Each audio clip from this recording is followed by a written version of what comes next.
There's a hit, you go down, you get up and your head feels foggy, you're dizzy, and boom, you have a headache.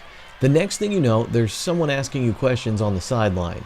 What we use and what I've been trained in and certified in is IMPACT. IMPACT stands for Immediate Post-Concussion Cognitive Testing. And so basically it's looking at the injury to the brain and tracking the recovery. It's made of 6 modules or 6 tests.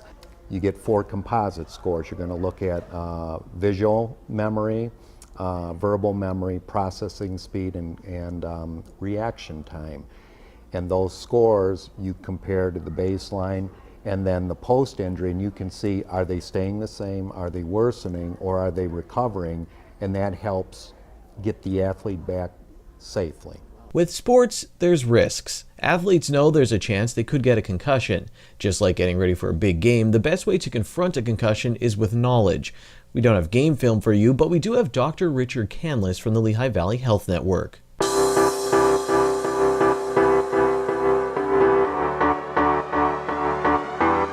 Yeah, anytime there's a head injury, be it on the field, on the ice, on the court, we look at both the head and neck, because sometimes it can be one, sometimes it can be the other, sometimes it can be together. And our biggest thing is to find out, I tell people, when you have an injury like that, one of 2 things happens. Either you have a structural problem where there's damage, a fracture, brain bleed, or you have a functional problem, which is a concussion. There's no structural damage, it's just function. The way I describe to my parents and athletes, think of a concussion when you shake up a snow globe.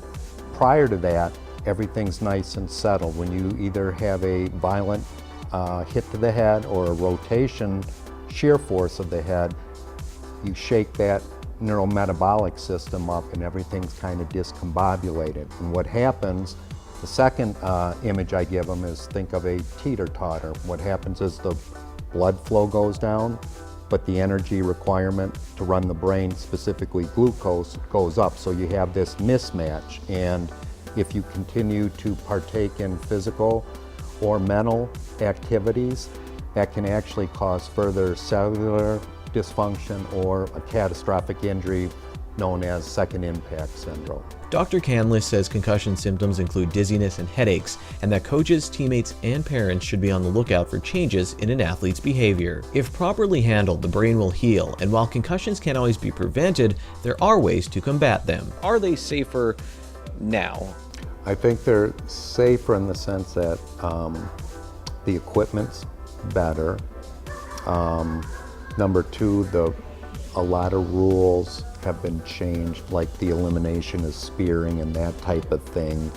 And then with the training now, a lot of times with the head and neck, if you develop the surrounding musculature, you can actually lower the risk of a concussion. The big thing to take away is that you cannot prevent a concussion, but you can lower the risk with using the appropriate equipment, doing appropriate training to strengthen the surrounding neck and head muscles, and following the rules. The Lehigh Valley Health Network has a program planned with Dr. Canlis called Treating Concussions Now Information and Screening Session.